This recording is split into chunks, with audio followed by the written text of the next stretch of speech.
Hello my friends and welcome back to the channel. Before we get into this absolutely massive lore compilation on the ancient Sith Purebloods, running through their history, biology, ideology, as well as their unique viewpoint on the dark side of the Force, which truly encapsulates and fascinates me, I just want to say one thing. I've been a bit slack with regards to these long-term videos. I've been making various promises about a Darth Plagueis power breakdown, among various others, and I trust you these are still all in the works. However, they take an enormous amount of time in order to get all the clips, fan art ready for them, as well as do the voiceovers. Trust me, I intend for these clips to certainly come, but this is just one to give you just in the meantime. I intend to make one long form video, probably roughly about 1 hour to 6 hours long, every month if I can, among shorts, which I will post regularly, nearly daily if I can. I'm on holidays at the moment, so this should be pretty good, and a pretty good time for me to boost my YouTube status. Just before this video begins, I'd like to say please hit like and subscribe. I don't ask you to do it often, but it would really mean the world to me, and help these amazing lore compilations reach other insightful people who want to learn more about the lore. So my friends, let us dive into the history of the ancient Sith Purebloods.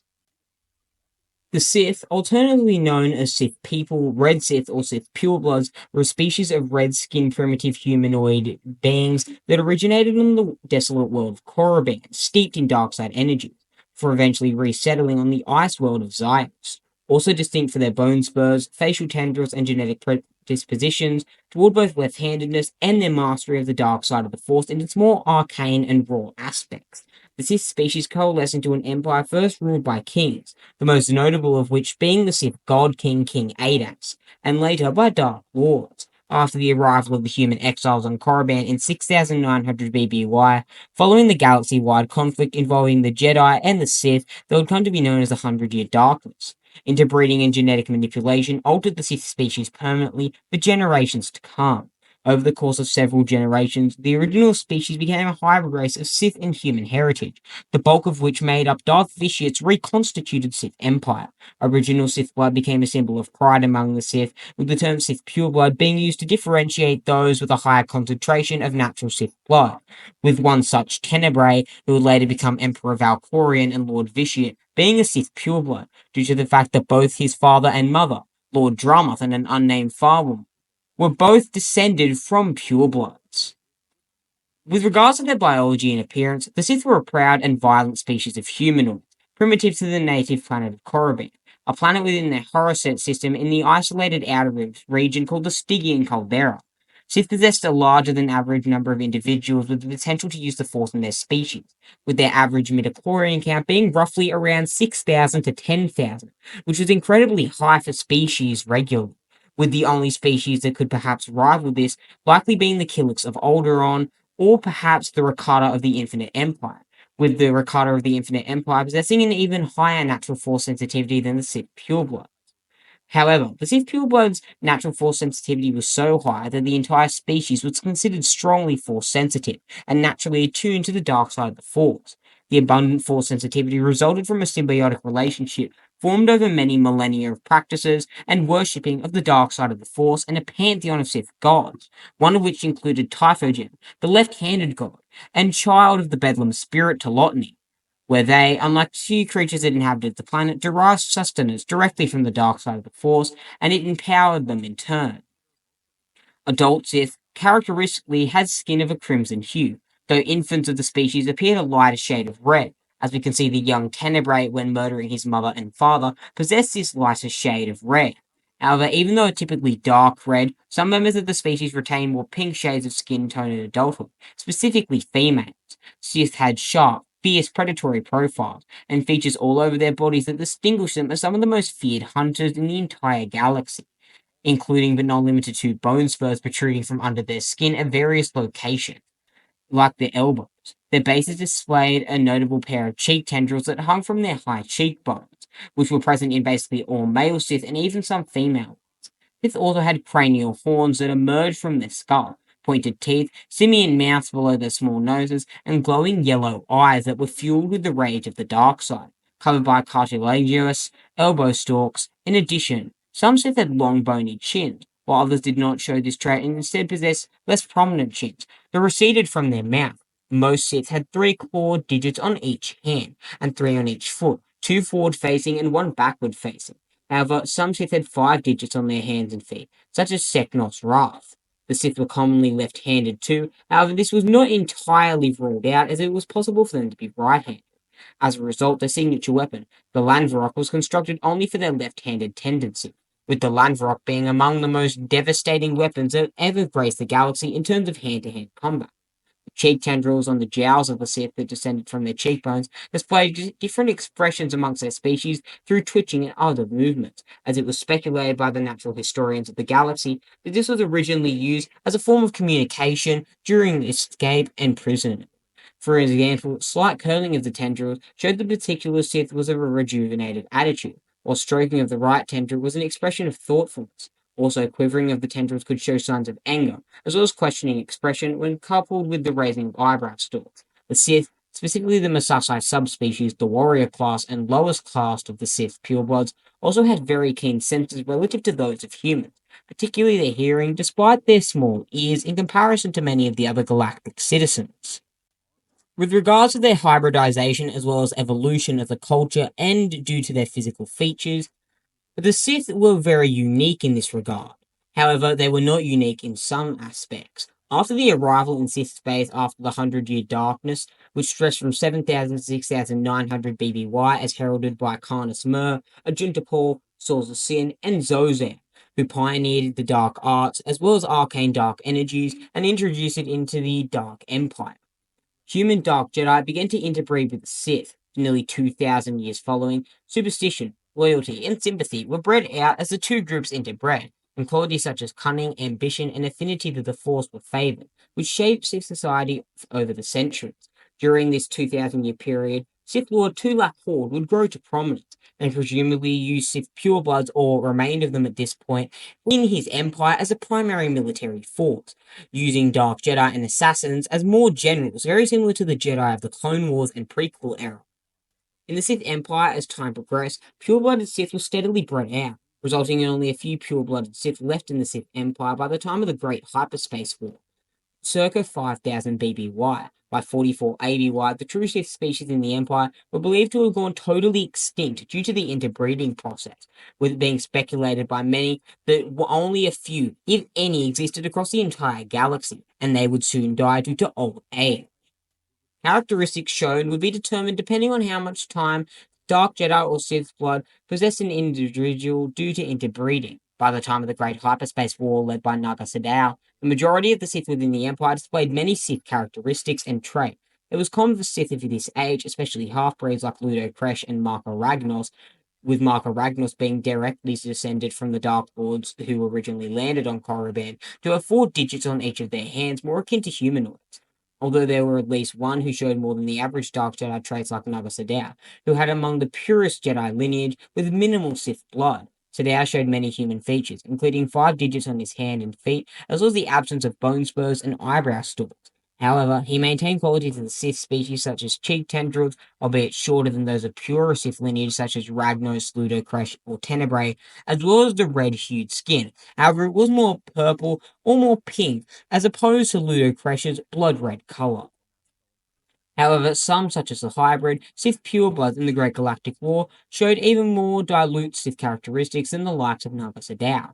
One example was Exile Kresh, who was the apprentice of Darth Vishu, who only expressed Sith traits such as red skin, glowing eyes, and force sensitivity, with all other features such as the cheek tendrils or eyebrow ridges being not present on him. Those where other members did show the other features shared the original species. Some members even expressed more features than the actual Sith species show, like the presence of extra pairs of cheek tendrils. As a matter of fact, Sith purebloods were thought to be very different from the original Sith species as a whole, and to be a pureblood required that one had retained enough traits shared with the original species to be visually different to the others that were considered half-breeds. Elderly purebloods showed signs of old age through their skin developing deep wrinkles, usually due to deep immersion in the dark side. Someone like Darth Nihilus, who was at her time the longest-serving member of the Dark Council, before she conspired and cultivated a plot with Lord Scourge in order to overthrow and kill Emperor Valkorion, then known as Vitiate, being one of these perpetrators. succumbing to old age and being quite withered and decaying due to deep immersion in the dark side of the Force, as well as her natural aging process. Among this, they developed paling and mottling, with dark brown age spots. Aged purebloods also tended to have withered tendrils. Unlike their ancestors, Sith purebloods do not entirely exist as an entirely Force-sensitive race. Though it was extremely rare to find members unable to manipulate the Force. However, what occurred to these members who were unable to manipulate the Force was absolutely gruesome. They were warped, twisted, experimented on by the priests. The Kasai used them as training dummies.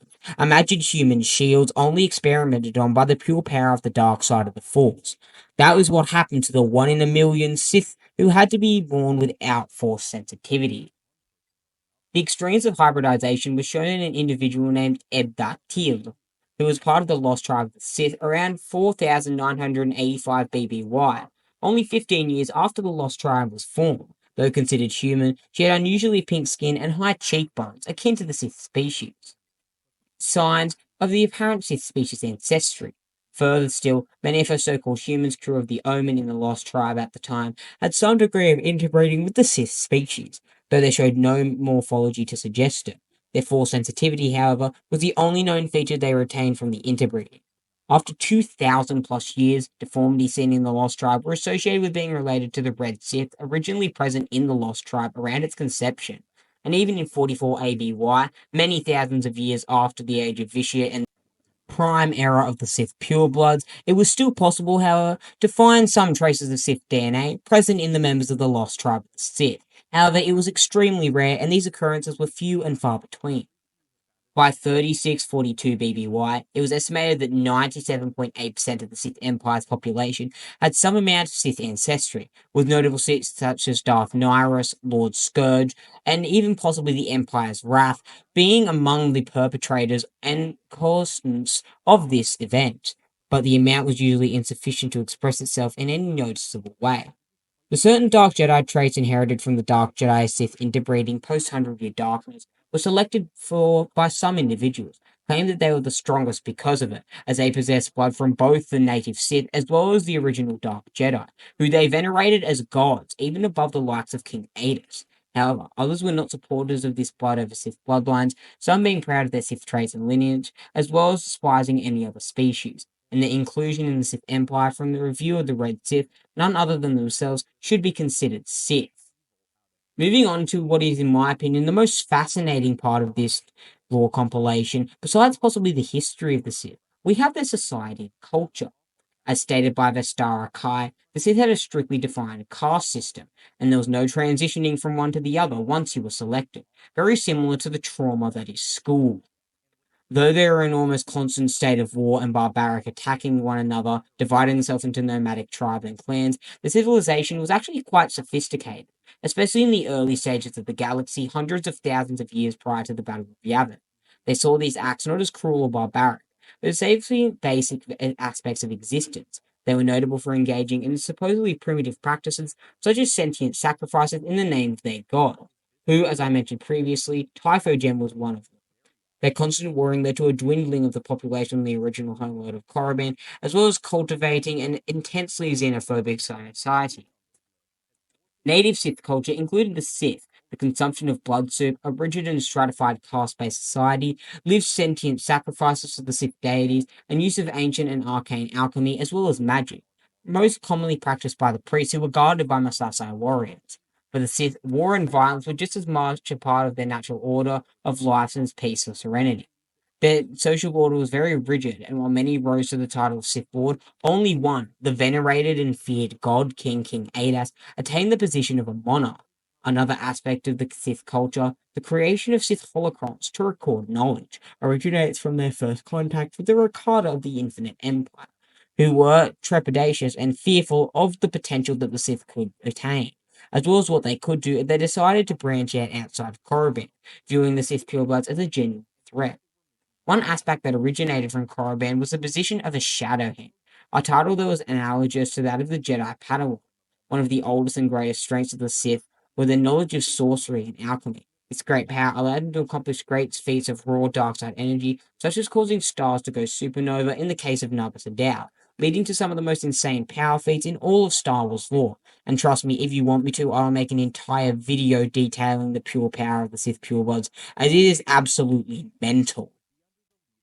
Akin to many other species found in the galaxy in copious amounts, the Sith society was very hierarchical and structured, utilizing both a rigid caste system and a stratified rank structure to put its subjects in its proper place.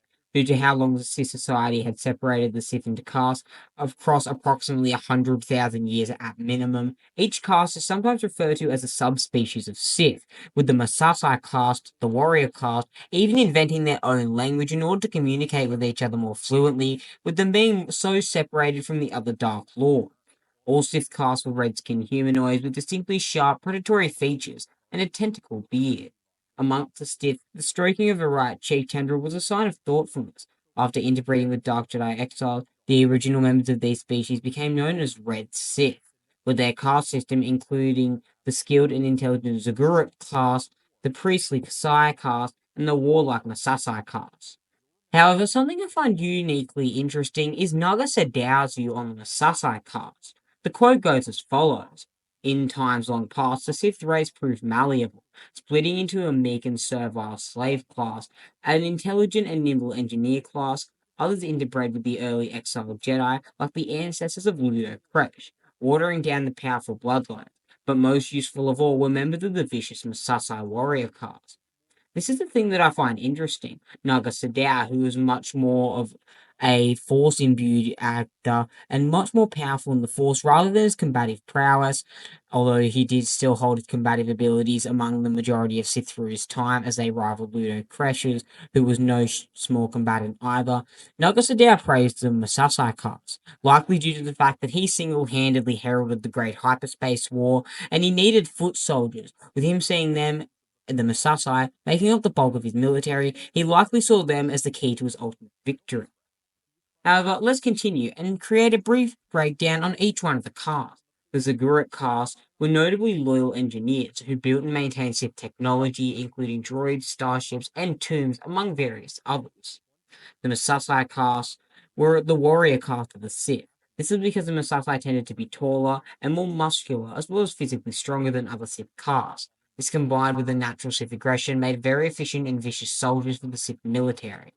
Masasai were not very intelligent, but they could be trained well enough to carry out complex battle strategies and plans and maintain their equipment, starships, and weaponry, making them very useful to the bulk of the Sith Empire, being an extremely formidable foot soldier for the bulk of the Empire. The Masasai's loyalty had to be earned, but once it was, they were unswervingly loyal and obedient to the Dark Lord of the Sith they served. They were also loyal to the individual Sith they served, however, this loyalty could be circumvented to the loyalty to the Dark Lord. The Masasai also had a complex language of their own, which may be related to Sith.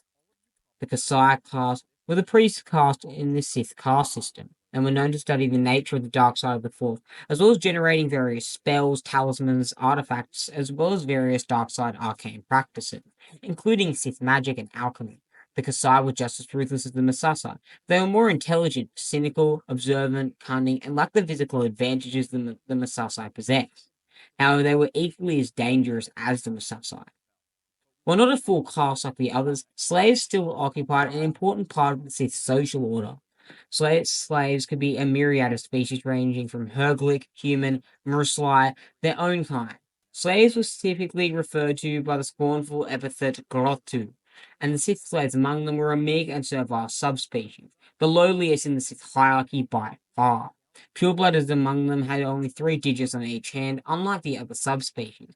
But after the fusion of bloodlines between the Dark Jedi exiles, the slaves seemed to have 4 digits more commonly.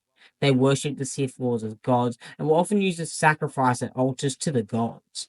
The Sith Lords seem to have used them for slave labor. When the Sith Lord died, his slaves were buried alive with his body in his tomb on Korriban, expected to rest with the Dark Lord for the history until their bones withered away. The art of Sith alchemy allowed them to imbue objects as well as living beings with pure raw dark side energy.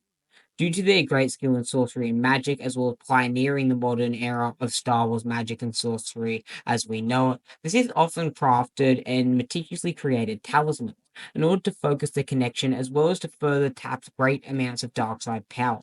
Such artifacts were often used to construct various talismans as well as in battle, and were used during long elaborate rituals and allowed a sorcerer as well as an alchemist to temporarily enhance their abilities, with the gauntlets of Marco Ragnos as well as his scepter, making him extremely powerful and even unwoundable in battle. These constructs often took many different forms, ranging from crystals to amulets, with the crystals and amulets as well as talismans being far more prominent in the early days of the Sith when they were still a primitive race on Korriban, and shortly after the Dark Jedi disciples were exiled by the Jedi.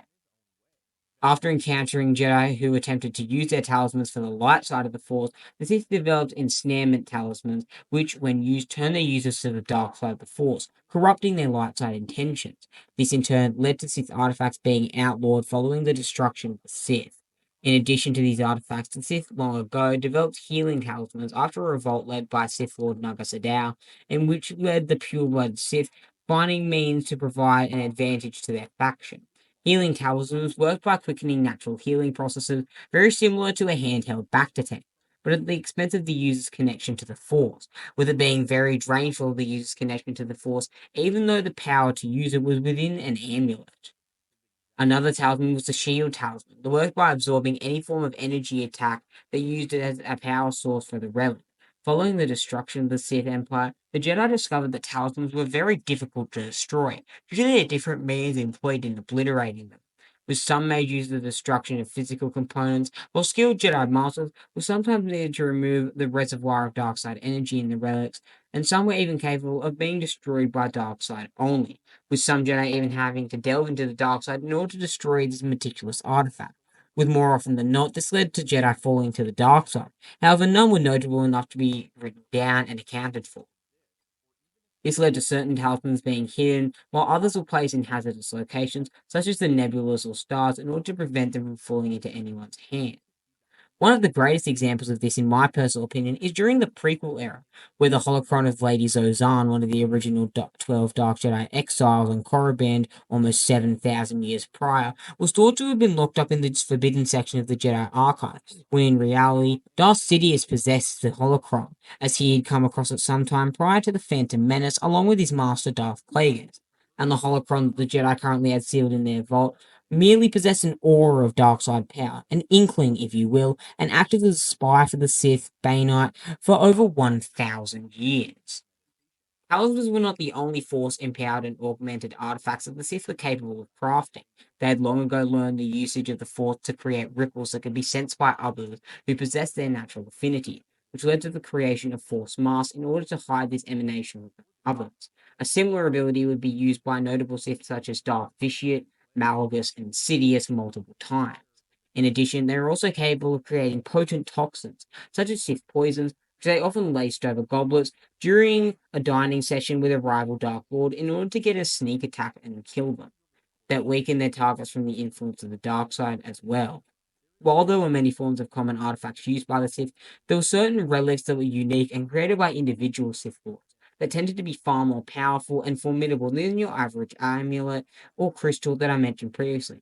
This had to be led to several specifically crafted items, with many including the Gauntlet of Kresh the Younger, Mer Talisman, Draper's Obuete, Eye of Horak Mul, the Helm of Darth Kagrash, Scepter of Ragnos, the Sword of Ledlis, and the Heart of Grush, as well as the Yoke of Seeming being but a few of the notable Sith artifacts, with many others such as the Dark Holocrons being vessels for knowledge, which many Sith would later aspire and learn from, such as Exar Kun and Darth Bane. During the ancient times, the Sith often made use of tomes and manuscripts to record their knowledge, not having access to any form of starship technology to record in their database. These scrolls and tablets contain teachings on how to learn certain techniques, ranging from alchemy to weapon crafting to magic. It was during this time that the Sith Lord, who would later become the immortal God King of Braccath, Darth Andedu, wrote down the secrets to essence transfer before relocating to the deep core world of Braccath, being venerated as a God King in paranoia that his Sith subjects would find him and steal his secret, similarly becoming immortal. It was only later that the Sith began to adopt holocrons as teaching tools after they were taught this by the Rakantan Empire. One piece of technology that did not originate from the Sith was the holocron, which had been originally adapted from the Rakata thousands of years in the making. Following this event, holocrons became a preferred method of storing Sith teaching. They were considered rare due to the lack of natural technology on Korriban. Tomes were easier to come by and much more plentiful. By transferring a portion of the user's personality into the holocron, however, as well as imbuing it with a dark side energy, they were capable of creating a gatekeeper that was a sentient presence that interacted with future users, a splinter from their mind that dwelled in the device. Darth Vader used this on his holocron, and it was most notably seen during the Bane trilogy, where Darth Bane, attempting to find the ritual of essence transfer so he can find a new apprentice after believing that Darth Xana was not up to the task of succeeding him, believing she was playing the long manipulative game, eventually came into conflict. However, he eventually overpowered the ancient Sith gatekeeper. As the different creators' holocrons had different specialities, it meant that these data storage devices often contain aspects of a single field of Sith lore and not a diverse one. This had led to the side effect of certain teachings being lost because the knowledge was either never recorded or destroyed. These holograms that had survived over the years either fell into the hands of the dark side acolytes or remained with the sanctuaries of dead Sith lords on Korriban, which was later bombarded after the end of the Great Hyperspace War and the Sith Cataclysm. Their usage also had a corrupting influence on those that access its forbidden knowledge. While holocrons were used, manuscripts and other means of contacting and containing Sith teachings were also employed. Such relics included the Epistle of Marco Ragnos and the Codex of Carnus Mur, being one of the most notable ones. Sith alchemy was also regularly used in the creation of weapons such as Sith swords, the precursor to lightsaber blades similar to proto-sabers. These blades were one of the earliest weapons made by the Sith and were remarkably effective, with many of them being so durable they could brush off light swings from lightsabers, with some of them being so heavily augmented by the Force, they were able to take a straight strike from the lightsaber. Such blades were treated so that they were reinforced to withstand any blow, as previously mentioned.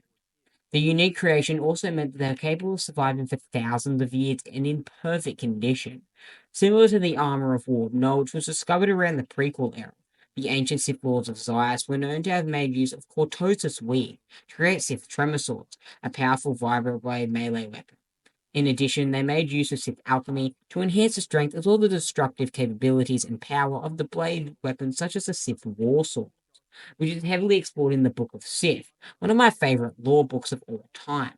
A primitive ranged weapon created by the Sith was also the Landron, that was originally used as a hunting tool to gather food and supplies. In contrast to weapons, the Sith also crafted dark armor, like the previously mentioned Armor of War Nod, which provided additional protection for their wearers and were crafted to meet the individual requirements of their user, with much of this armor being imbued or inscribed with symbols, runes, in order to enhance its capabilities as well as augment it.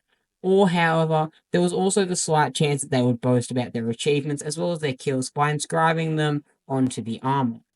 Their natural talent with the art of Sith alchemy also extended to creating and manifestating biological weapons, which enabled them to genetically engineer creatures to become tainted abominations of their former self, which they would use in war, military campaigns against the Jedi, and various other uses. Such feats were used to engineer the Toccata, which was a very primitive and dangerous creature, and even as dangerous as the venerated Torrentatek, which the Jedi feared so much to kill every single last one of them that they came across, fearing the Torrentatek, as they saw it as a mutilated abomination that could possibly bring an end to their order if released on Coruscant. These beasts served as guardians of various Sith tombs. As a matter of fact, the ancient Sith Empire made use of this art to create cheerless beasts that were used as guards as well as pets to various Dark Lords of the Sith. They even engineered weapons to be employed for sieges, such as a mutating Psylocke, in order to break and destroy enemy defenses, with the Psylocke's natural dark side tendencies making it especially formidable against Jedi. Sith were noted for considering the construction of structures and edifices to be a work of art, a pristine explanation and representation of the creator's personality. This had the resulting effect and advantage of preventing enemies from being able to properly chart the internal structure of such Sith sanctuaries or tombs, and provided the Sith with a tactical advantage. Such techniques were also used to create the focusing chambers that were designed to amplify a Dark Lord of the Sith's true power of the Force. This allowed the Sith to create vessels such as the Sith Meditation Sphere that were imparted with a level of sentience as well as the capacity to magnify their force power to almost cosmic levels, being able to destroy entire solar systems and stars if they desire.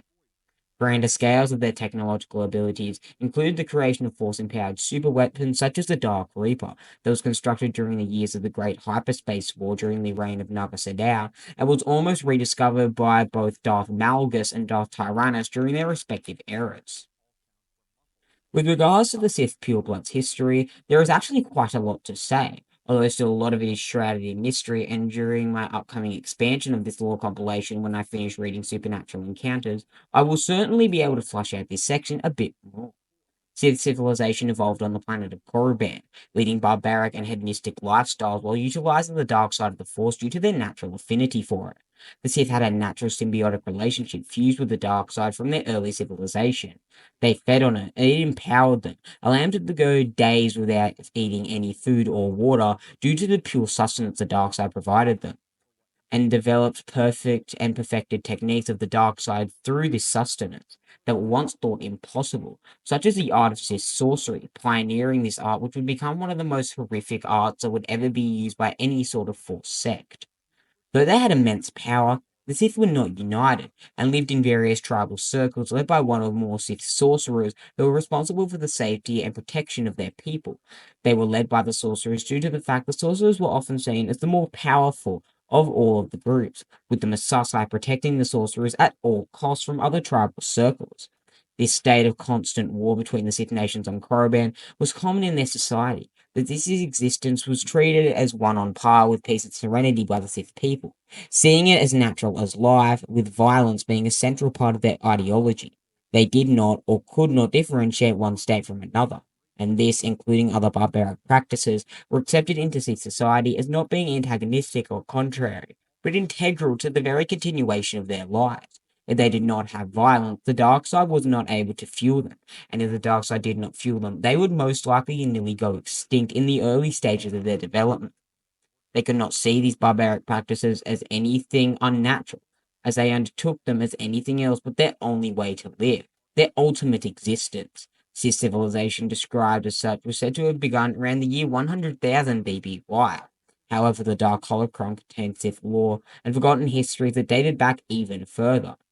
As recorded by Jedi sources Sin in her 6900 BBY chronicle, the monuments of the Valley of Gold stood long before the advent of the Zell civilization on the planet of Coruscant, which was then known by another name, around 200,000 BBY, meaning the Sith are many hundreds of thousands of years old, even more. It was speculated among some historians that several ancient Dark Lords of the Sith, as well as ancient practices, such as the consumption of blood soup, were due to an interaction between the Sith and the Azati cultures at some point in prehistory, prior to the formation of the Galactic Republic. The Jedi Volf Karko was fond of remarking to his fellow Jedi compatriots that the Anzati, his own species, remembered the very first Sith after studying and delving into the lore of a Sith holocron. However, beyond his claim, there is no further evidence to support this theory, and it remains a mystery to this day. During this time, Sith recorded information in scrolls, tomes, and tablets. These contain dark knowledge, such as writings that describe dark powers, alchemy, the construction of Sith weapons and artifacts, and treatises on the domination and destruction of others. However, many of these ancient writings were imbued with the madness of those Sith who wrote them, and constantly the knowledge was capable of driving unprepared seekers of knowledge to insanity. It was known that the Sith already had great knowledge and depths of their understanding of the dark side of the Force, and had a great array of powers at this point, specifically the rage and revenge that led to the dark side of the Force augmenting their physical and warrior capabilities. Demonstrating this, the Sith became one of the only species to ever drive off an invasion by the other naturally Force-sensitive native to Alderaan species known as the Killiks around 30,000 BBY. An incredible feat due to the fact that the Killiks at this time had been augmented with a natural connection to the Force, primarily due to their interactions with the Ones of Mortis, who would utilize the Killiks to build notable super weapons such as Centerpoint Station and Sinkhole Station to contain the corrupted Force entity known as Abeloth. Around 36,453 BBY, the Thoyor pyramidal ships gathered the galaxy's most powerful and prominent Force sensitives, philosophers, priests, and scientists, as well as warriors from around the galaxy, to the Force-strong world of Typhon, the homeworld ancestry of the Jedi Order. Some members of the Sith were taken from their Korriban homeworld in this time, to eventually become some of the first Jedi. After 10 millennia of studying a balance between what would be called the light and the dark sides of the Force, known then as Ashlar and Bogan, descendants of these founders still existed as Jedi Masters, journeyers and diplomats in the Typhon system. Shortly before the outbreak of the Force Wars and the First Great Schism, an event caused by the light and dark side of the Force to polarize within the minds of the Jedi, eventually culminating with the formation of the Jedi Order, their more common name. However, the state of war that was constant within the Sith did not last forever, as eventually they were unified by a very famous Sith Lord and the Sith God King known as King Adas. Civil war between the Sith nations on Korriban continued for many thousands of years, even after the 30-year-old pyramidal ships arrived. But eventually, Korriban was united under the rule of a single Sith, Adas. Adas was unlike any other Sith who had come before or after him, raised as a heralded chosen being due to the unusual nature of his charcoal-colored skin, and he grew into a powerful being, 20 foot tall, a Sith God King, if you will, demonstrating phenomenal skill in fighting as well as a great intelligence. Adas also had an extreme talent for Sith magic, performing complex rituals, even though he was more of a combatant rather than a sorcerer, forging his own massive battle axe through the use of Sith alchemy. Adas led the unification of Korriban's warring nations. King Adas was so unfathomably powerful that he was able to utilize his pure brute strength to lift 2 Sith axes, while the Masasai warriors could normally only carry one with 2 hands. However, he had to endure much bloodshed. Adas united the disparate nations of Korriban into a single kingdom, being heralded as a Sith God King, becoming an inflexible and undisputed leader of the Sith, and any who challenged him would fall almost instantaneously, becoming the leader of the Sith around 28,000 BBY. Adas became the king and god of the Sith as his reign continued, and he earned the title of Overlord, known as the Sith Ari, the perfect being, with many Sith even speculating that Adas was the reanimated form of Typhogen, the left-handed god, who was chief among the Sith deities and the child of the Bedlam spirits. Adas became the first Sith Lord, and eventually, his people came to believe that his reign would be eternal, with even some Sith philosophers peering into the future, and seeing Adas alive for thousands of years to come. However, we never got to see Adas live potentially forever. This is possible, and it is likely that Adas would have lived many thousands of years. However, I do not personally believe that he was immortal, and he would eventually die of old age. However, very similar to someone like Odan or Yoda, he just aged much slower. Adas was believed immortal by his people nonetheless, and continued to be praised for 3 centuries, ruling for 300 years in what would be known as the Reign of the Axe. However, his reign would come to an abrupt end when the dark side invaders of the Reconstitution Infinite Empire arrived on the desolate world of Korriban. The Reconstitutions hid their ultimate agenda from Adas, making a manipulative scheme by trying to lull him into confidence by teaching the Sith new technology such as how to build and construct holocrons and store knowledge inside them. Eventually, however, the Ricardos tried to conquer the Sith people, and the Sith Ari Adas rose to repel the invaders with the indomitable will of his people behind him, with the Reconstitutions being led by a chief warlord known as Soa, who would later show up in Star Wars The Old Republic, the video game, and would be eventually killed by the strike team composed of the Alliance commander and many others. During this period of war, it was known that the Ricardo also took at least one prisoner, Raspir, who was once a court magician of King Ada, but was imprisoned inside a Reconstitution mind trap, one of the most devastating devices and mental contraptions ever constructed by any sentient species. Adas took his 2 battle axes to the invaders and managed to outsmart the immensely powerful Infinite Empire despite the advanced technology the Sith were up against and their lack of such technology, with him eventually defeating the conquerors. From there, he took control of the Ricardan hyperspace-capable craft and spread his rule in the Sith civilization to the neighboring worlds, including the nearby icy world of Zyos. However, in order to secure freedom from his people, Adas was forced to sacrifice his life in order to guarantee total victory from the Sith, succumbing to the wounds induced upon him by the Ricardan soldiers as well as Soa, with Soa being among this time the most powerful Force user in the galaxy, with Adas being a close second.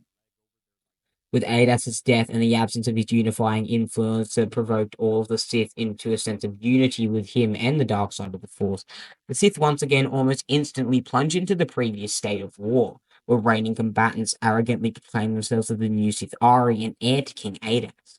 Over time, the title of Sith Lord, as it was translated, became relatively common amongst the Sith, with Korriban devastated by the Rakatans' invasion and bombardment, and a constant war all over the planet. The Sith were forced to relocate to the new Sith capital on Zyos, using new Rakatan force-based technology the Sith had obtained to be able to travel there. There, the priestly Kasai caste oversaw the rebuilding efforts, with the Sith prospering and continuing to expand their empire to nearby planets such as Jaguda, as well as to planets further out such as Malachor 5, a pivotal planet in the Star Wars mythos, and Arabar. But the Rakatans did more than just give the Sith new technology. They gave the Sith the concept of the dark side of the Force they had been missing out on, which conflicted with the Sith's spirituality, serene lives of warrior, sentient sacrifice to their god, and sortilege. The Rakata were not like the Sith. They channeled the dark side into a more refined form. Think about the difference of Darth Maul and Dooku. Maul was a savage monster, an animal, who was seen nothing more by Sidious as a puppet, very similar to Dooku. He is more like the Sith purebloods, analogous to them. However, Dooku was more refined, precise. He was very etiquette. He knew exactly where he wanted to go and knew exactly how to conduct himself in a fight. He had a much more refined and controlled view of the Force, very similar to the Rakata. However, some priests and Sith sorcerers interpreted the death of their Sith Ara, the death of Adas, as a sign to reject the Sith concept of life. Declared as heretics, they were banished and found their way through the Force to the world of Tund using Rakatan hyperdrive technology they had constructed, and formed a pure-blooded society of Sith sorcerers and magicians, based on their new beliefs and ideologies. The sorcerers lived on what they viewed as a perfectly harmonious life, and practiced magic, ontology, and science through the Force. They, like the Rakatans, believed that all sentients were Force sensitive, as well as claimed that the omnipresence of the Force proved that the division of the Force, or what they called the unity at this time, into true opposites was a falsity, with it being at this time that recorded Sith history began for the Sith. Eventually, the Sith largely abandoned the planet Korriban and it became a ceremonial tomb world. However, populations still remained in the form of religious cultists who were bound to the tombs of the ancient Dark Lords whom they had served. Over thousands of bloody years, the Sith Empire filled valleys across Korriban with the tombs of the ancient Dark Lords that had fallen, making them even larger and more impressive and imposing as the years went by, with many notable tombs such as the tomb of Darth Endedu, the tomb of Tulak Hord, and the tomb of Michael Ragnos being among some of the most prominent Dark Lords who were entered into the tombs in this valley. These vast ceremonies and cemeteries contain hundreds of tombs belonging to Dark Lords of the Sith or other powerful dark side acolytes and users that were built both on and hidden underneath the surface of Korriban. One of these valleys was known as the Valley of Gold, an example of the many valleys of the Sith Lords that covered the planet at this time, with the Valley of Gold not being the most notable among these, with that being the Valley of the Dark Lords, which I have already made a breakdown of, and I heavily recommend you watch it. The Sith continued to expand their empire, encompassing worlds like Karis II, building a Sith library temple there by 14,000 BBY, where Sith sorcerers would come to meditate and reflect on their experiments, evolving Sith techniques and manipulation of the dark side. As far back as 8,000 years prior to the Battle of Yavin and the events of A New Hope, humans and other Republic species fled during the Tampi dynastic era and found their way into Sith space against their better judgment, where they interacted with the purebloods, though due to the properties of the Stygian caldera, which made hyperspace navigation extremely difficult there, the Sith Empire was largely left secluded from the rest of the galaxy until they possessed access to greater technology that would allow them to expand. Over 7,000 years prior to the Battle of Yavin, one Sith conqueror known as Darth Kagrash, a pure-blooded Sith king, and his forces initiated and won one of the cynical wars on Korriban, leaving most of the planet's cities devastated and absolutely destroyed. Rash continued to rule over Korriban for a speculated 50 years, a rule characterized by his cruelty and the terror he brought to the Sith people on Korriban, ruling until 6,950 BBY, with his cruelty being so notable, it was considered ridiculous even by Sith standards. Grouch was eventually assassinated and entombed in the Valley of Gold. At the point of his death, the self-proclaimed Sith Overlord and King had been in control of the two-thirds of Korriban, controlling the majority of the Sith that were currently alive, as well as the pure-blooded Dark Lords who currently lived on Korriban, although some still dwelt on Zios and the planet previously mentioned that was dwelt on by the Sith sorcerers and magicians, who still lived in their harmonious lifestyle, still repopulating and teaching each other the deeper secrets and mysticism of the dark side. However, what is in my personal opinion the most monumentous occasion to ever occur in the history of the Sith Purebloods history is in fact the arrival of the Gen Ari on Korriban thousands of years after they had made contact with another species outside of themselves, and besides during conquest.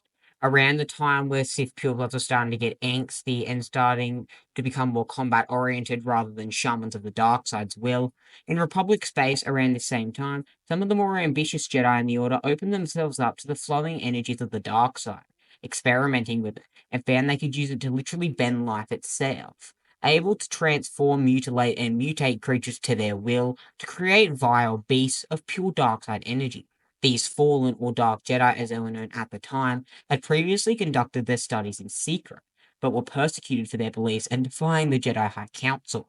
But these dark Jedi soon emerged after ensnaring more in their grasp. Now having greater numbers, they declared themselves free of the will of the Jedi Council, beginning the Second Great Schism, the sequel to the First Great Schism and the Force Wars.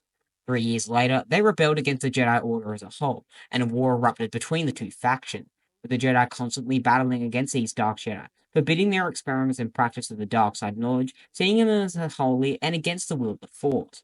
While at the same time, some of the Dark Jedi continued to convert Jedi to their cause, seducing them with promises of power and rule.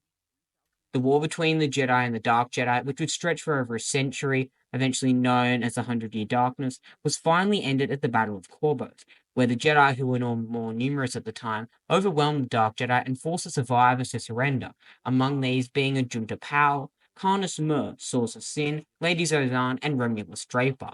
Unwilling to execute the prisoners, seeing it as heinous to the will of the Force, the Jedi chose to purge their names and all evidence of their existence from galactic records, removing them symbolically. The Jedi then hardened them onto a drone ship with no weapons or navigational devices and banished them into a previously unexplored region of the Outer Rim. Far beyond the boundaries of the Republic, the defenseless ship drifted through hyperspace, guided by the dark side of the Force, until finally emerged on the desolate world of Korriban, where they came across the native Sith purebloods. On Korriban, the Dark Jedi were astonished to find the native Sith and inhabitants of the world as a Force-sensitive people, as had been the case since the beginning of Sith civilization hundreds of thousands of years prior. The Sith of the time preferred to remain in societal structure made up of bands of Sith called tribal circles, each led by one or more ruling sorcerers, as it had been for many millennia. On arrival at the primitive, religious, superstitious, and barely civilized Sith, they greeted the outsiders with their Sith swords and attempted to terrify the Dark Jedi with crude and imaginative, though impressive illusions, utilizing their Sith magics and sorcery. However, the Dark Jedi were surprised by the relatively primitive species' dark knowledge, some of which themselves and the Jedi had never come across before, believing that these people have ancient knowledge of the dark side of the Force that could potentially surpass their own, and took particular interest in their various techniques of drawing power from the dark side, seeking to learn it from them. To do this, the Dark Jedi went about trying to subjugate the Sith people under their rule, to take the knowledge from them.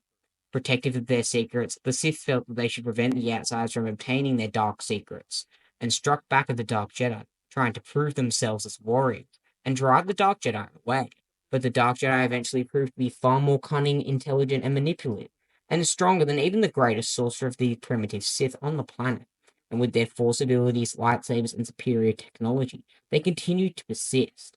Ultimately, the Dark Jedi outmatched the natives through their Jedi training and technology, and stole the Sith people's knowledge of sorcery, and then even used it against them to mutilate the non-force sensitive Sith into a sense of fear, setting an example of what would happen if they would defy another Jedi Dark Lord of the Sith. Though, even when defeated, the Sith demonstrated honor. The natives eventually became unwilling subjects of the Dark Jedi, the Gen Jedi, as they were known in the Sith language, then used the help of the reigning Overlord Shadowhand to lure the self-proclaimed Sith King into their confidence and destroyed him. Astonishingly, the Sith never anticipated the sequence of events that led to the downfall of their Sith Ari, and readily accepted the Dark Jedi exiles as their new masters. Bestowing upon them King Adas's holocron, the Dark Jedi declared themselves living gods and kings over the Sith people, even above the ancient Adas, becoming supreme overlords themselves, and Ajunta Pal, who had personally slew a dozen Jedi at the Mining Lord of Clawboats, was the first to earn the title of Gen Ari, or Dark Lord of the Sith, as the current leader of these beings. However, eventually, this title would be usurped by others, including Karnus Mur, who would be, in a way, the heir to Ajunta Pal.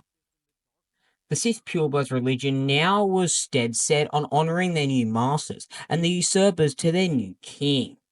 While the Dark Jedi took to their own, honing their battle arts with the new Sith knowledge and expanding their reach from Korriban to neighboring worlds and star systems, conquering various worlds. Eventually, all of the Sith in previous Sith Empire space were brought under the rule of the Dark Lords of the Sith, even those that had resettled on Zyos. Zyos was then taken as the capital world, where the Dark Lord would reign from.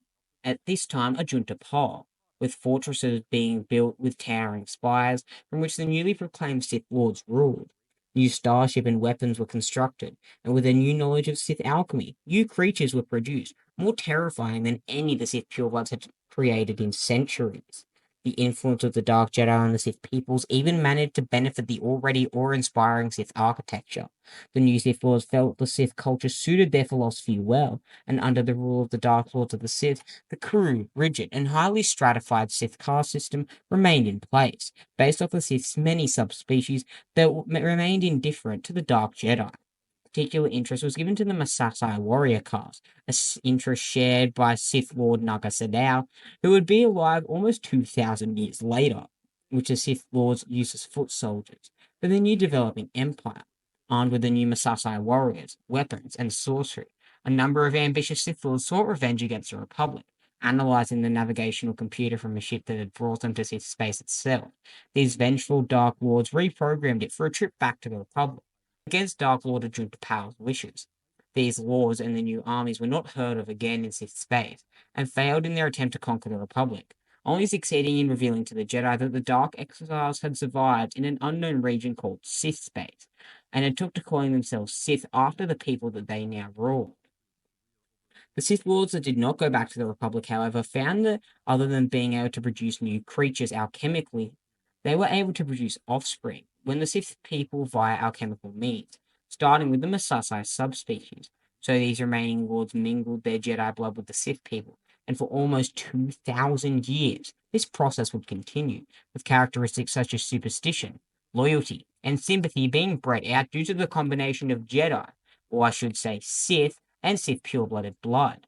In contrast, qualities such as ambition, cunning, guile, and raw power in the Force were encouraged throughout the generations, with the most powerful Dark Lords, including one like Marco Ragnos, who had heralded the golden age of the Sith Empire, being a descendant from one of these 12 Dark Jedi exiles.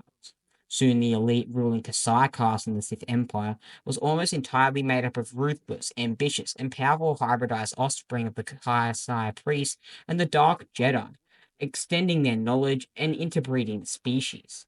As time progressed rapidly, however, the megacratic Sith Empire, led by a council of Dark Lords of the Sith and a single ruling Dark Lord, rapidly expanded their territory, sprawling across the entire sectors of the galaxy far beyond Sith space, though they largely remained in the Stygian caldera.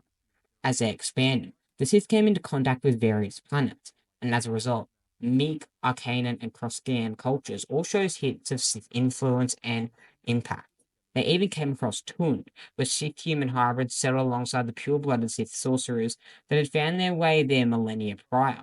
By the end of the Empire's expansion era, they encompassed hundreds to possibly thousands of worlds, rivaling the reach of the Republic, from Droman Kast to Ashas Ri, Corsus to Hordos, and even the distant early Sith world of Malachor V, a pivotal planet in the history of the galaxy.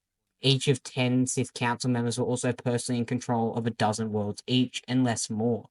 But of course, the planets under Sith control, there are only 5 sacred Sith planets that they swore would never fall into enemy hands: Zyos, Kar, Delbar, Rel, Krayus II, and Korriban. Sith society continued to evolve and advanced over time, discovering new ways to manipulate the dark side of the living force.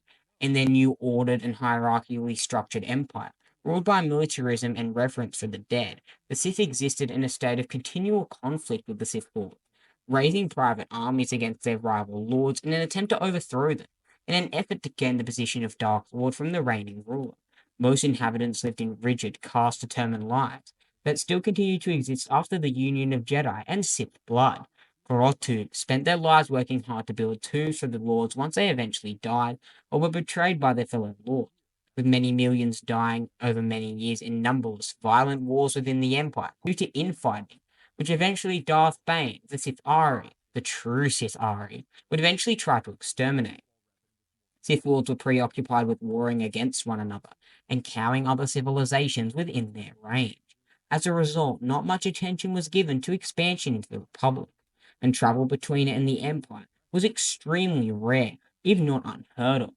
Those few who did stumble into the Empire were unable to escape due to the Stygian Caldera's unique properties, and soon found themselves as slaves to the Dark Lords of minor status.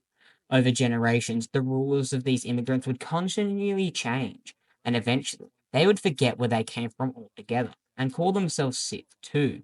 Being extremely xenophobic, the Sith Lords seldom let them rise to any position other than lowly Grottu under their rule, being exceptionally paranoid of every single subject that they could eventually pose a challenge. However, they were also exceptionally arrogant, with the most powerful of these Dark Shadow exiles, such as Zozan, Kana Smur, and Ajunta Pal, not being have to worry due to the fact that they were so immensely powerful. No Sith pureblood, unless another like the heralded chosen being Ada, would ever be born, was ever going to be able to match them. Around 5100 BBY, the half-breed Sith Lord Marco Ragnos, one of my personal favourites, rose to the position of Dark Lord of the Sith after a series of short, brutal wars against his adversaries, which through his tactical genius and raw power utterly destroyed them, with him eventually defeating rival Sith Lord Simus in combat, beheading the Lord. Ragnos was a very powerful warlord, both physically and in the raw power of the dark side, venerated as one of the most powerful to ever live in both Jedi and Sith history. As a result, he was admired, feared, and obeyed as a Sith leader. However, he did have those who contested him, and Ragnos maintained his rule by pitting his enemies against one another, manipulating them into challenging him, or simply assassinating them via cunning and guile, crushing all resistance over his century-long rule. His 100-year-long reign of iron rule resulted in the empire becoming great, prosperous, powerful, wealthy, and extremely stable. This was an era which would eventually be known as the Golden Age of the Sith Empire. After almost 2 millennia of interbreeding, the Sith Empire was ruled by what foreign species called the Red Sith, who made up the nucleus majority and held power within the Empire, much more than the casual Sith. By this stage in the Empire's history, some, though little purely pure-blooded Sith, had remained in the Empire, though some still existed. Even those of human ancestry that accidentally found their way into the Empire had at least some degree of mixing. During this time, the powerful Sith Lords Ludo Kresh and his arch-rival Naga Sadao rose from their seats on the Sith Council to fight to become the next in line for a succession to the position of Dark Lord. Like Ragnos, Kresh was a half-breed, and also like Ragnos, he sought to maintain the Empire in its current state of wealth, preserving the Golden Age. Kresh followed the traditional old ways of the Sith and was conservative. He believed that the Sith Empire must grow strong over time within itself before looking to expand it to the territory of their enemies. In contrast, Sadao was more of a progressive Sith Lord, who claimed to be largely of Jedi blood. He believed that it was through the Golden Age of the Sith Empire, a century of Marka Ragnos' work, that the Sith Empire had become stagnant, and that it was necessary for the Sith to expand to conquer new worlds, to bring glory to the Empire. In opposition to Kresh's views, the Dao is extremely unusual compared to other Sith Lords because of his progressive attitude. Those who were not Red Sith were allowed to rise to more prestigious positions under his command, against the will of the majority bulk of the Empire. This saw human-descended beings becoming minders and captains of ships under Sadao. If allowed, those non-Red Sith who excelled in areas such as science and medicine were also able to make breakthroughs in the field if they so desired, under very few lords like Sadao over the millennia, while the Red Sith occupied themselves with the dark side's secrets and studies. The other, vast majority of the Sith Lords, notably Kresh, would never allow this to occur, and instead kept the non-Red Sith to lowly slave positions under their command, sticking to the rigid caste system that had preserved and succeeded for thousands of years, feeling that only pure-blooded Red Sith should be allowed positions other than the Grottu. When Marco Ragnos died in 5000 BBY, he left a gargantuan power vacuum in his absence, which Naga Sadao and Ludo Kresh immediately stepped up to fill. Even at his very funeral, Kresh had the support from most other Sith to become the next Dark Lord, while Sadao controlled the majority of the militaristic forces. Potentially, they could have been very powerful if they aligned with one another. There was only one who could be the Dark Lord of the Sith, christened as leader of the Sith. The two fought for the right to rule during Ragnars's funeral in a ceremonial duel. And as the battle went on, there were no clear victors. Both participants were injuring and dominating the other at some point, with only Kresh being the one to have their blood spilled. They were finally, however, interrupted by the apparition of Ragnos himself, who told them about their peoples, the Empire's past, and of the golden age of the Sith. He finally disappeared, cautioning the two Dark Lords, who were extremely ambitious, to choose their paths wisely and to not sacrifice the preservation and precautions they had been building up for millennia.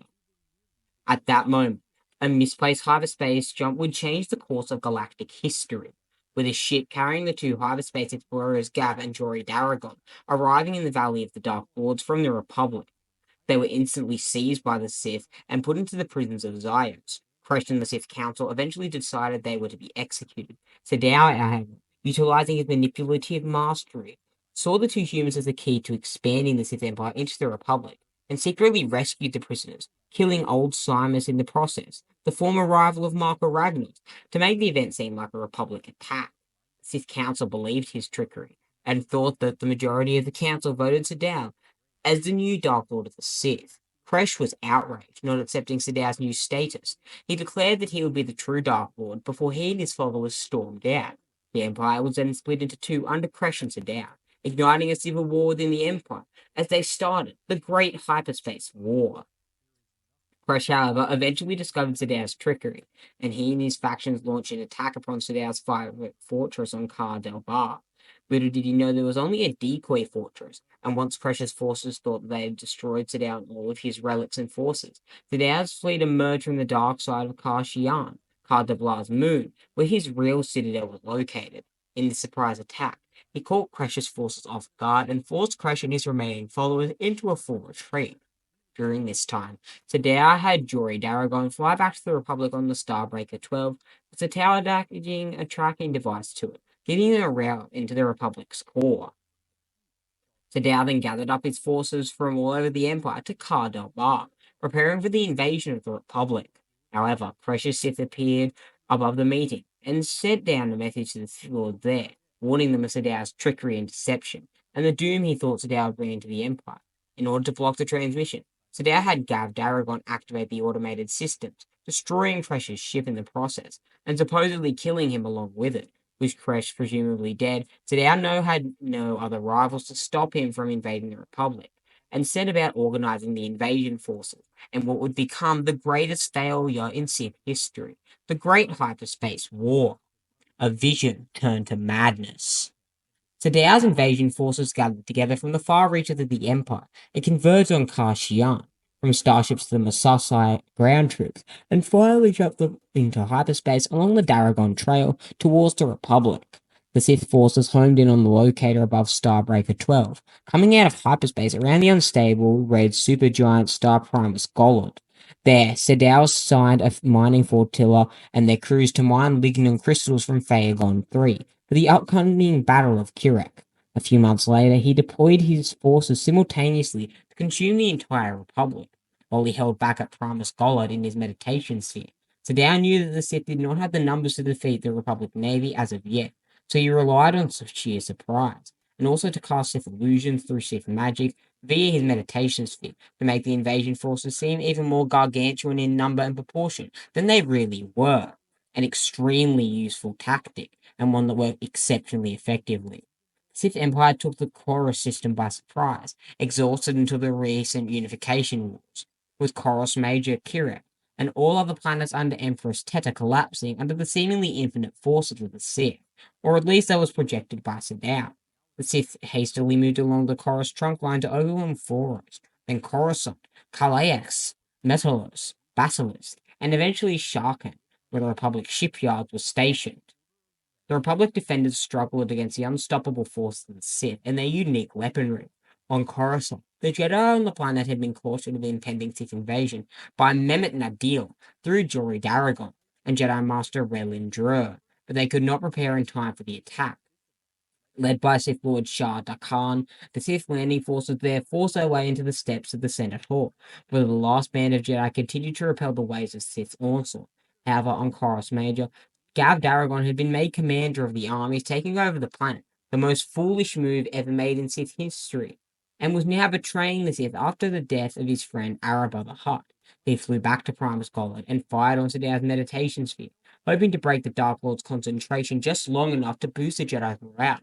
Eventually, he succeeded in stopping this heinous sorcery, and was just as Coruscant was about to fall into the surging Sith forces. Dao's concentration was broken, and the illusions disapparated, showing the true extent of the Sith armies exhausted.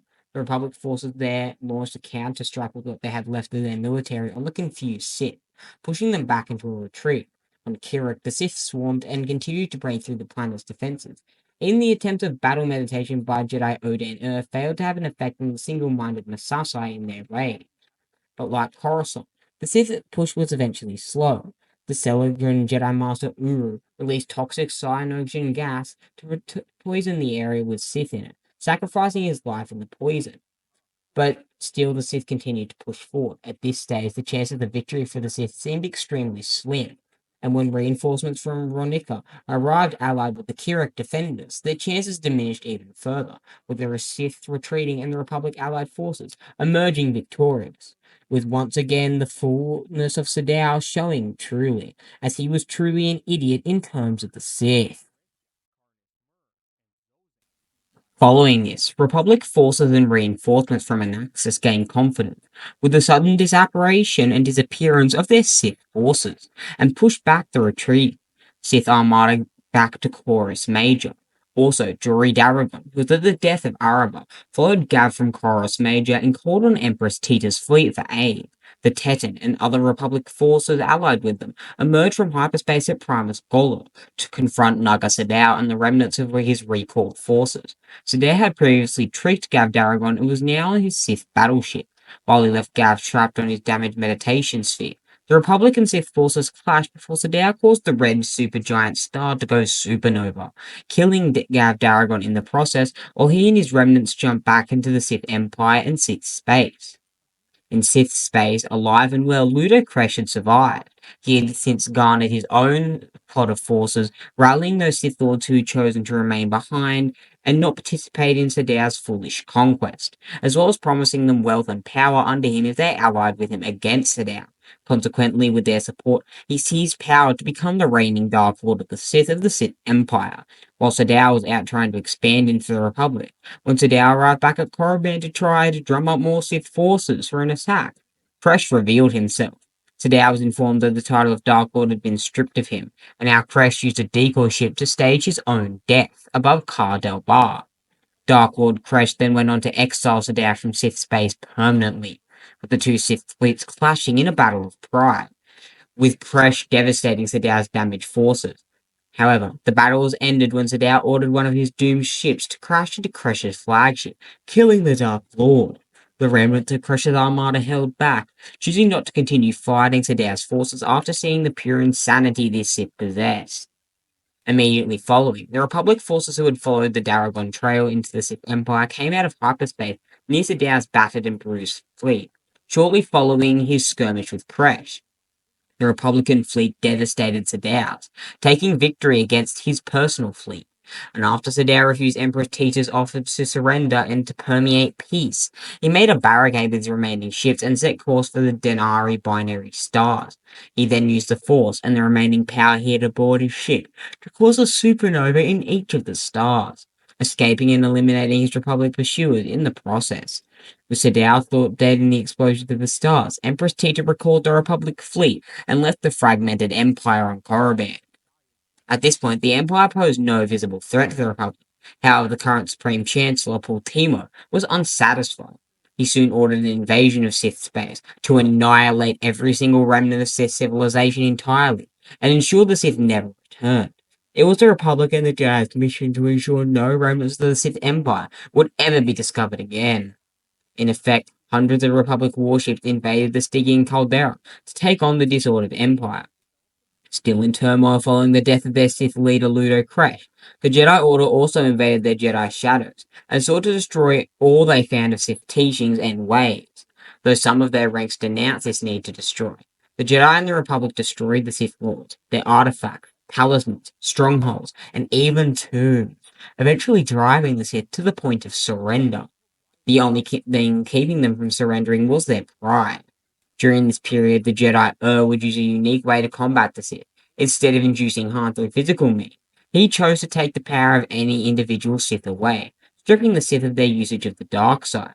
He would then use this technique so frequently on the Sith that he would have become an adept of this technique.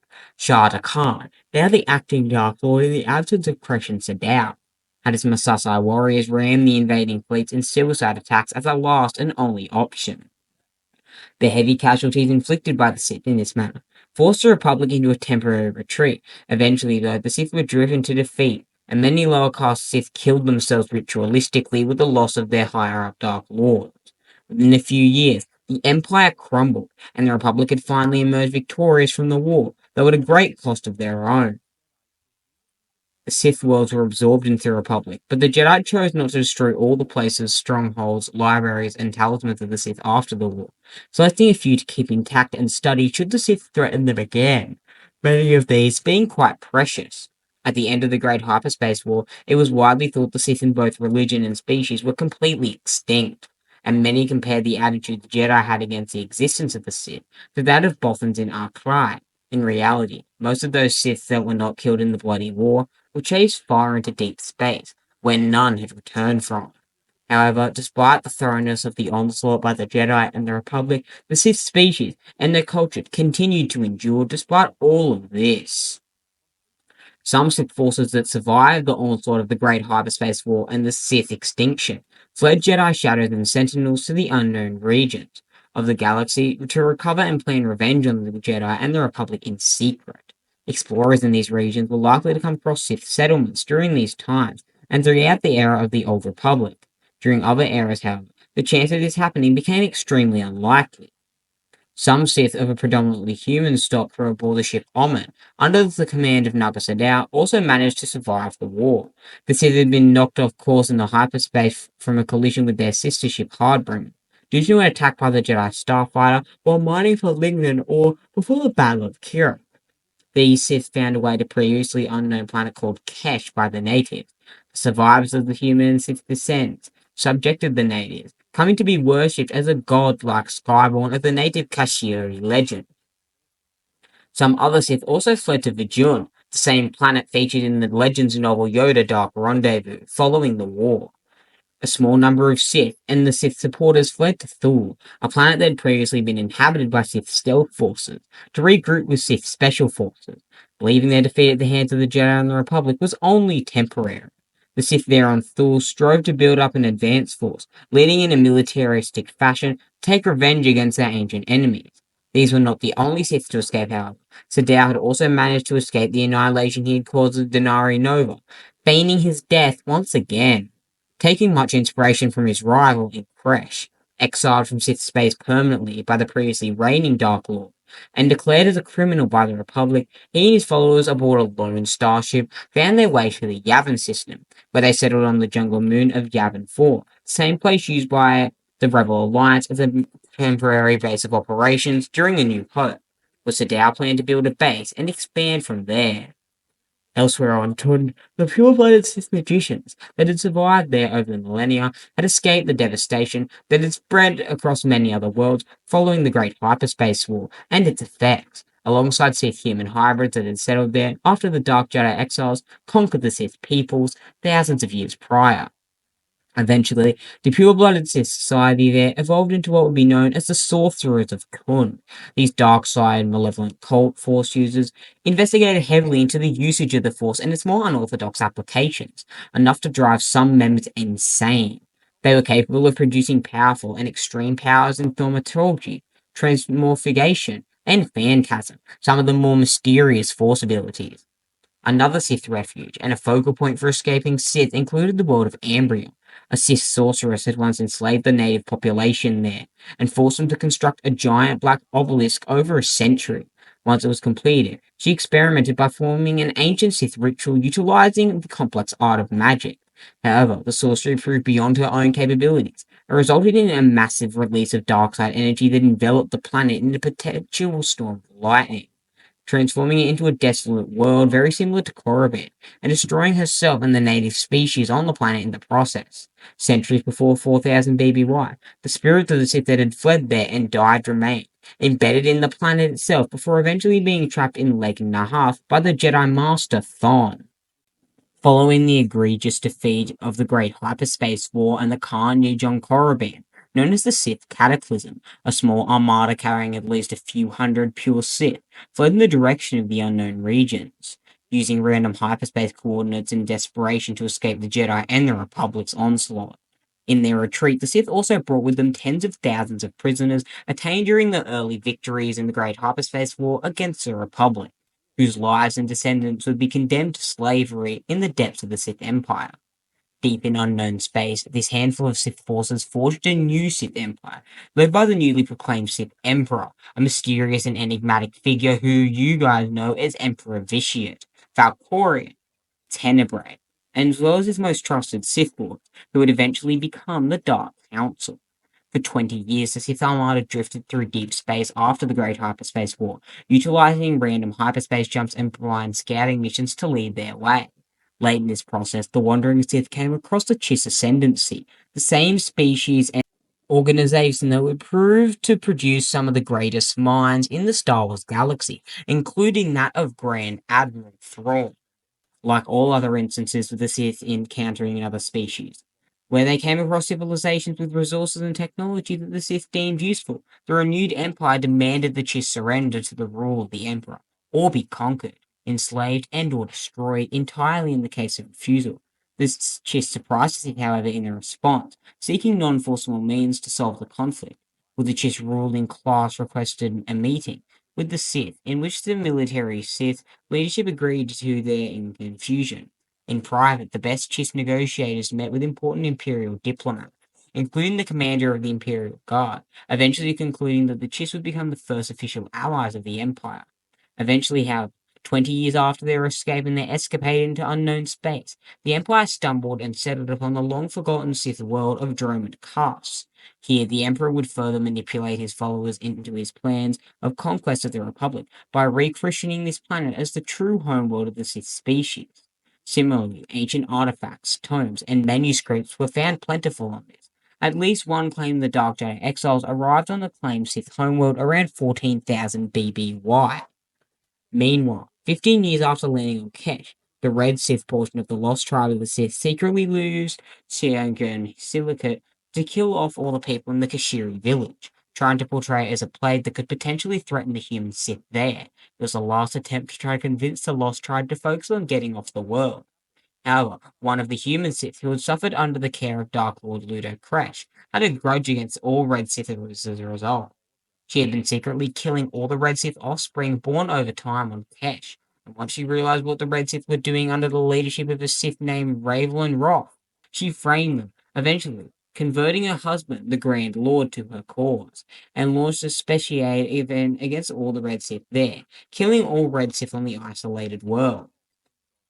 Sadao, however, also never succeeded in expanding from his forest moon of Gavin 4 as the time passed, with the intention of creating guardians to watch over and preserve his legacy. Sadao eventually used his alchemy to commit heinous experiments on the Masasai he had brought there, transforming them into more powerful and violent mutants, but less intelligent.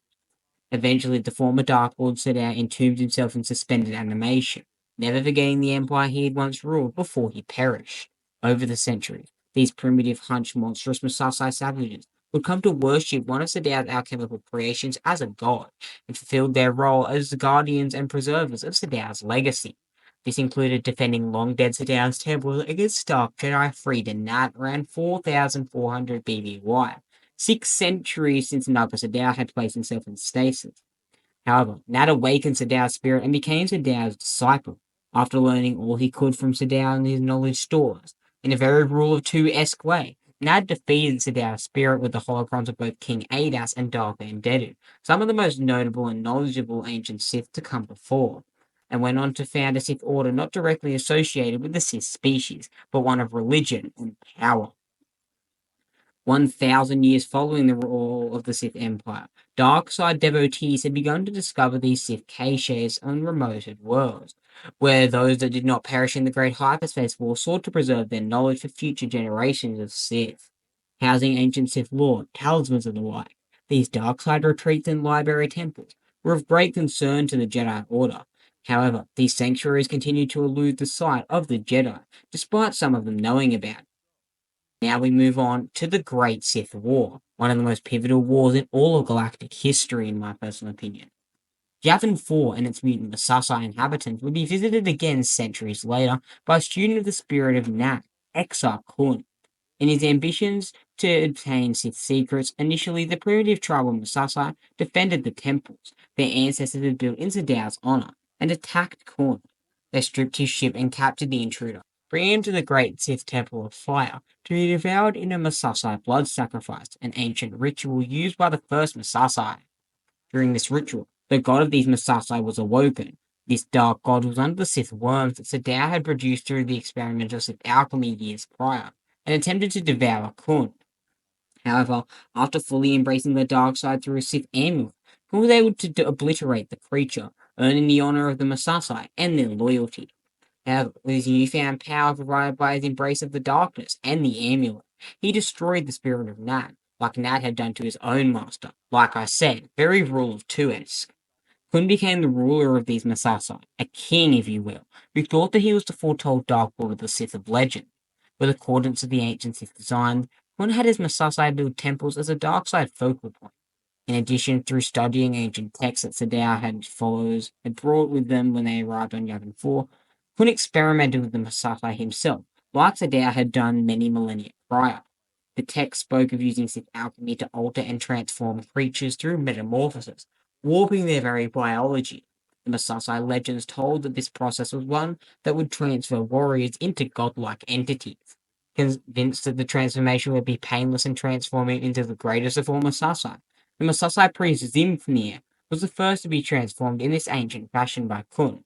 Kun, however, like Sadao, sought to create an army of servants out of his mutated Masasai via Sith alchemy to conquer the Republic.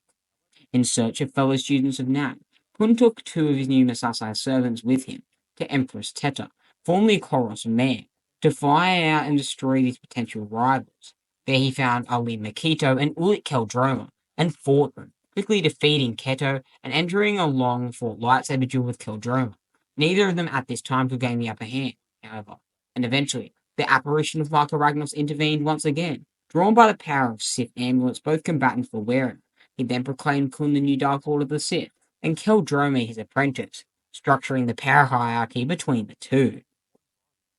Keldroma then went about making steps to conquer the galaxy under the Sith banner, as did Kun, by bringing the Jedi into Yavin 4 as students under their tutelage.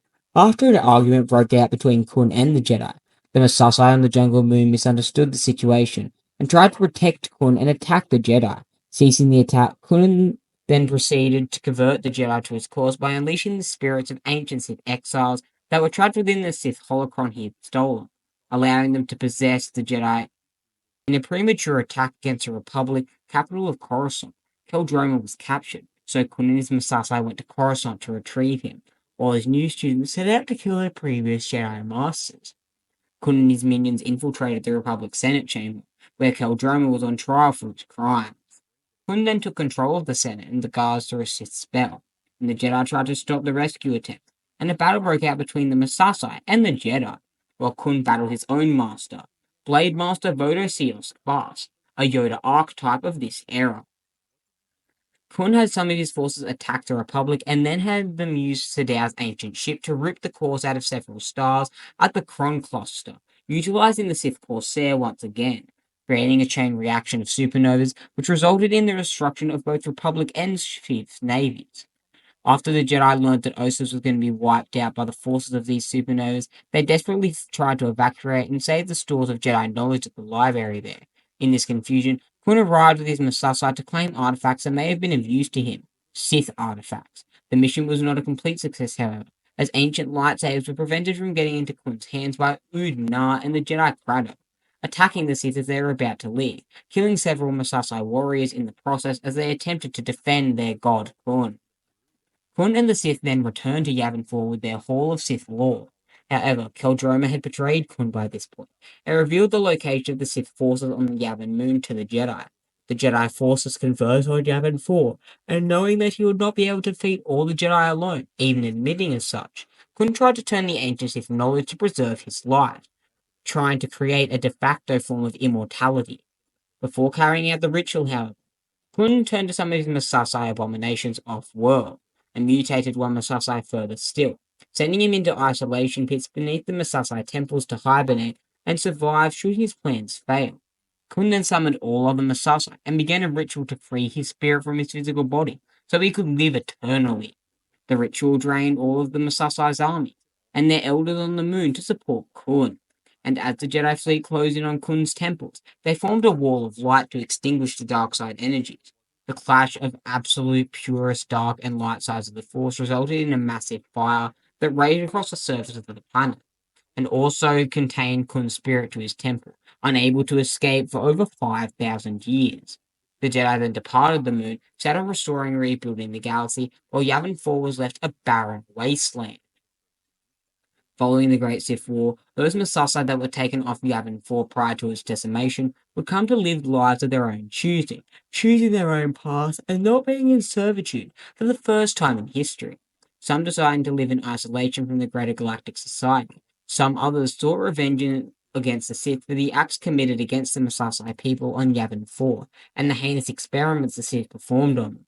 And others chose to find their way and join the new Sith Empire heralded by Darth Vitiate. On Yavin 4 itself, the moon had recovered from the events of the war after a decade, and was once again a lost jungle moon.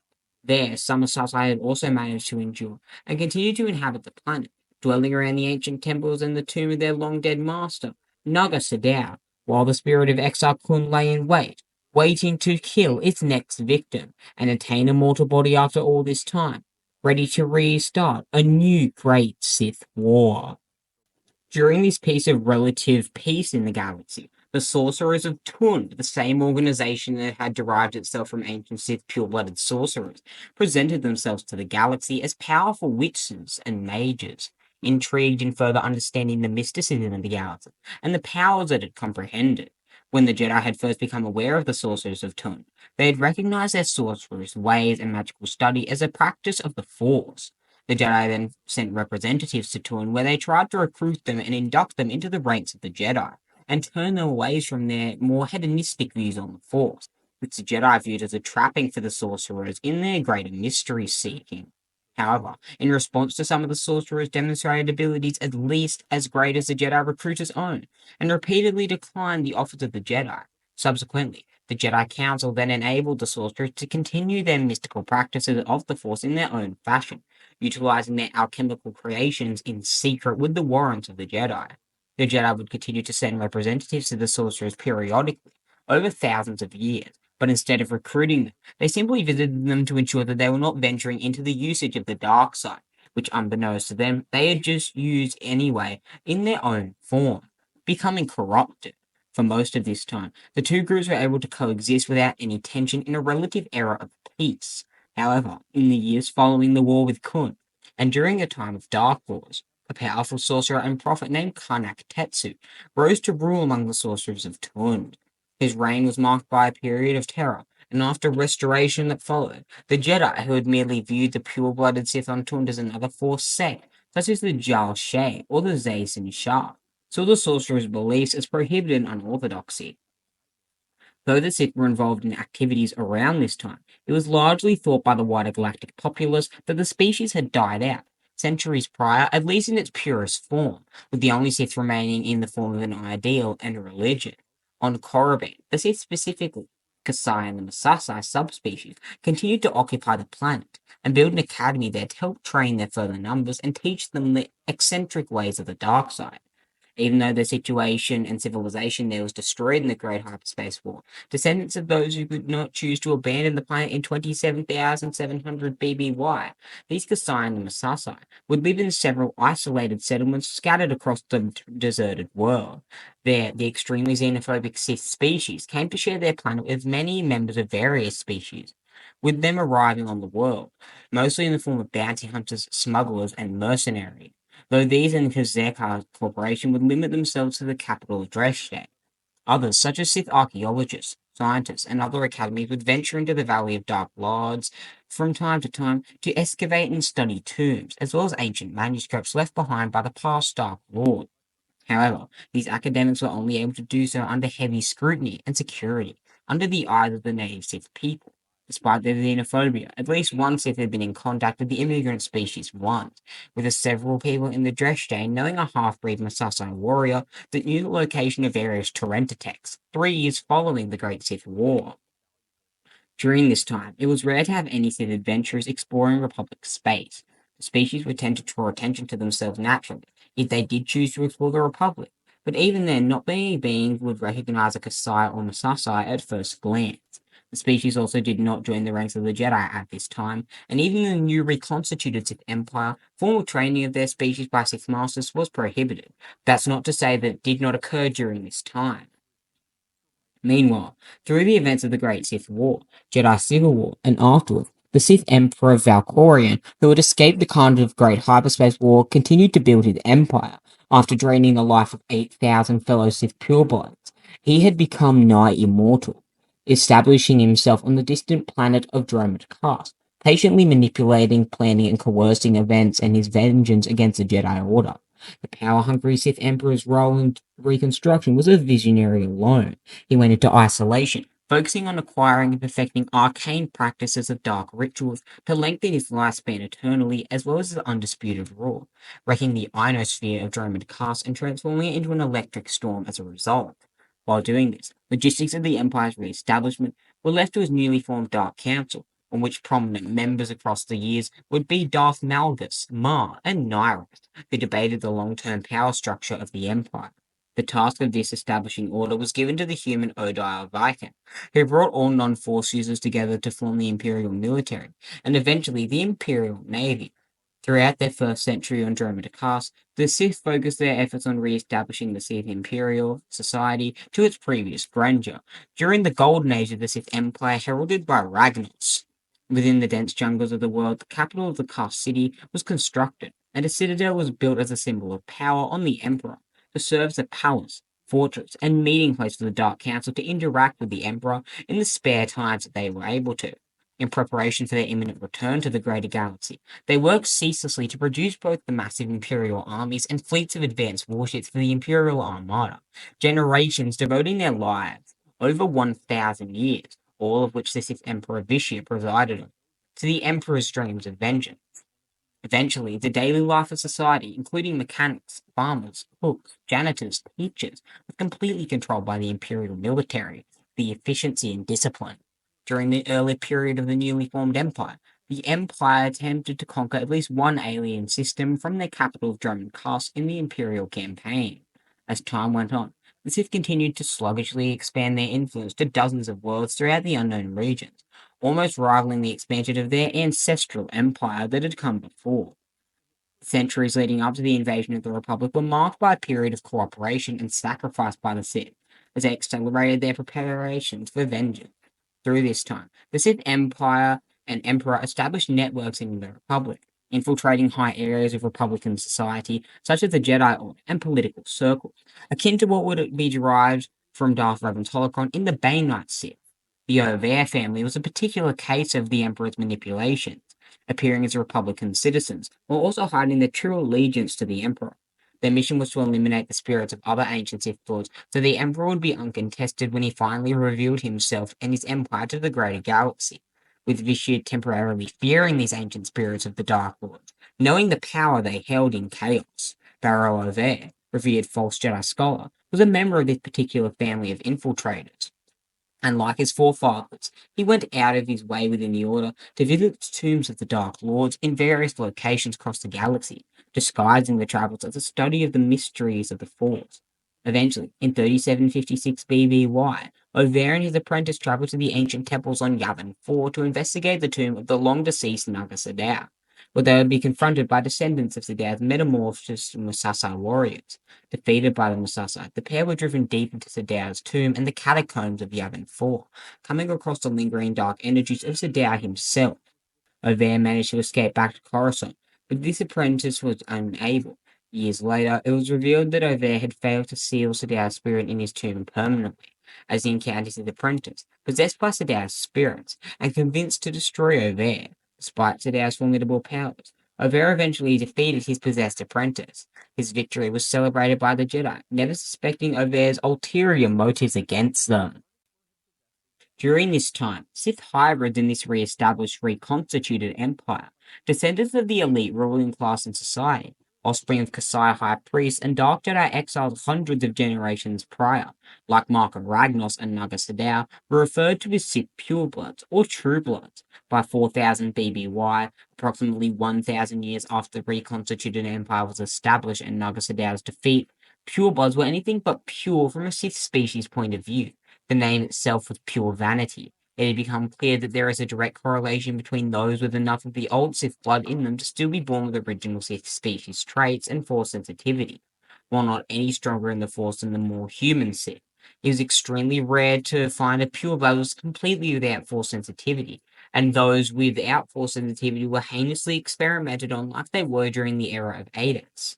Thus, those with marks of the old Sith came to call themselves purebloods, with the obvious insinuation that they are superior to those without. All of this was purely the realm of fashion and societal politics, though no non-pureblood would stand up and say the entire claim was foolish. At this time, the most prominent Sith pureblood, although he did not adopt the form of one, was Emperor Vitiate, disguising himself in a guise of a mangled human with dark grey skin. His original form, known then as Tenebrae, he was the offspring of two Sith purebloods, Lord Dramov and a poor farm woman. He would eventually rise to become the Sith Emperor, the most feared Force user in galactic history. The Emperor was known to keep many purebloods around him, many of his inner circle being composed of them, and his personal apprentice Exile Kresh fathered the characteristic red skin of the purebloods, though its skin was more pink in hue. As a pureblood and apprentice to the Emperor, Exile Kresh loyally and gratefully serves her master, scouring the galaxy in search of various holocrons or following stories to satisfy the Emperor's hunger for endless power and immortality. The Emperor would continue to hollow her out to do his bidding, filling her with his power. Eventually, following stories and tribal legends of shamans who could escape death, she would come across Lenico 4, a tribe of Ortolans there. The people's myths told of patriarchs who lived through their descendants, and it was a power the Emperor craved. He watched through his apprentice as she learned the truth to their legends, and then had her destroy them. He used the knowledge he had obtained from them to turn his apprentice into his puppet, the first and only of these so-called Emperor's children. One of the most interesting concepts introduced to us in the Star Wars The Old Republic video game. In the final preparation for invasion, the Emperor brought about disunion through the Outer Rim, making secret arrangements with warlords and criminals alike, and establishing puppet governments on the world of Serpendor, Ruria, and Belkaden, where he felt his forces were completely prepared to defeat the Jedi and the Republic if they launched a campaign. The Emperor initiated his offensive against them, first devastating the Outer Rim Republican worlds, and sent the battle cruisers to the fringes of the Tingle Arm, waiting for a diplomatic convoy from the Republic to arrive, so that the Emperor could reveal to the Republic the true nature of his darkness. After he revealed to the Republic what they were up against, his forces destroyed the convoy, and the Emperor's forces moved on to the Aparo sector, conquering it before the Republic forces had a chance to arrive there. When the Republic did arrive in the Tingle Arm, they found themselves surrounded by enemies and allies on the Serpendor, Ruria, and Belkaden had turned on them, forcing the Republic into desperate maneuvers and measures. Every currently available ship was requested to assist the Republic fleet there, but eventually the Republic fleet was overwhelmed and forced to scatter and withdraw back to the core world. During this time, the way that the Republic had sent for its shiftlets, Korriban, defended by only a few Jedi security ships, leaving the Sith to take the Holy Planet back as a first priority. heralded by the Sith Lords Darth Malgus and Vindican, of which Malgus, in my personal opinion, is the best character of all time, would become extremely famous for killing the Jedi Battlemaster Chaos Sender Rash in formal combat. Without the Jedi Council even realizing it, Korriban had nearly been taken back. Meanwhile, the Sith continued to attack and seize targeted Outer Rim worlds, destroying the Solstice sectors, Republic shipyard, blocking the Rimmer trade route, and forcing the Minos cluster and their resources into submission. The Republic and the Jedi were unable to respond to the initial invasion, caught up in confusion as the Sith continued to march across the galaxy, with politics over whether choices would be made to leave specific systems open to attack. As a result of the Republic's infighting, systems had to defend for themselves against the Sith, as was the Emperor's plan, giving him time to improve his plans on sweep of the core worlds. After roughly a decade of constant warfare and dozens of victories for the Empire and Republic alike, the Empire had established true dominance in the Outer Rim and turned their attention to pushing through the Mid-Rim, believing that the Republic was still recovering from their grievous losses. The Empire attacked to take Boathwai, but instead were obliterated as they met the full force of the entire Republic fleet lying in wait. As the first major victory for the Republic, the hopes of Republican citizens were revitalized. The Sith struck back at Botham Space, and the renewed strength of the Republic suffered heavy losses against their Republican and Jedi foes that had already been accepted that their death was inevitable. The Republican soldiers and Jedi were eventually wiped out, but not before the Imperials were forced into a full retreat. The Emperor, however, had expected to sweep through the galaxy, destroying the Jedi and the Republic, without the need for heinous alliances he would one day exploit. However, he did not foresee the sacrifices his enemies were willing to make, such as his heroic stand on Bothawai, that restored hope and rallied the Republic's forces to fight with renewed vigor and courage. As a result, the Empire changed strategy by 3667 BBY and used Imperial intelligence officers to forge alliances with criminal networks, hut cartels, and bounty hunters. Most would remain independent, however, until Imperial intelligence managed to produce a puppet Mandalore figure for Mandalorian mercenaries and bounty hunters to rally under. This was the second step in the Emperor's plan. Using their Mandalorian allies to their advantage, the Sith used them to block the Hydian Way and block off the Republic's supplies and military support to the Outer Rim. Even though the blockade was ultimately unsuccessful and eventually broken, the blockade had been already set the stage for an attack of the core worlds by the Sith. Though the Emperor had control over half the galaxy at this point, he grew impatient after 28 years of warfare, expecting his triumph over opposition to come swiftly. This forced the Emperor to undertake a risky maneuver, in light of all his other methods failing. He had his Dark Council approach the public with an offer of peace, an offer that the Jedi and Republic could not refuse, especially when they were still in recovery from the recent Mandalorian blockade. The Sith and Republic diplomats converged on the planet of Alderaan to discuss a treaty of ceasefire. However, the Sith deceived the Republic themselves and attacked Coruscant, heralded by Lord Adras, Darth Angel, and Darth Malgus, capturing and sacking the Jedi Temple and Senate Tower. With the Sith Empire holding the Republic capital hostage, the Republic diplomats had no choice but to sign the unfair terms of the Treaty of Coruscant, and thus began the Cold War. Since the treaty, the Emperor's plans had left the galaxy in a state of fear and uncertainty as to each side's boundaries, allowing the Emperor to defer control of the Empire to his Dark Council, the majority of which consisted of non-purebloods at this time like Darth Thanaton and Darth Maul, while he pursues his own secret goals. The Emperor's absence left a massive power vacuum, and in his wake the most powerful and cunning Imperial leaders attempted to assume authority over the Empire. Within the Dark Council, consolidating the Emperor's new domain, altering the Empire's domain and structure, they tasked the Imperial military with more practical matters, while the Sith Lords planned for the Empire's future.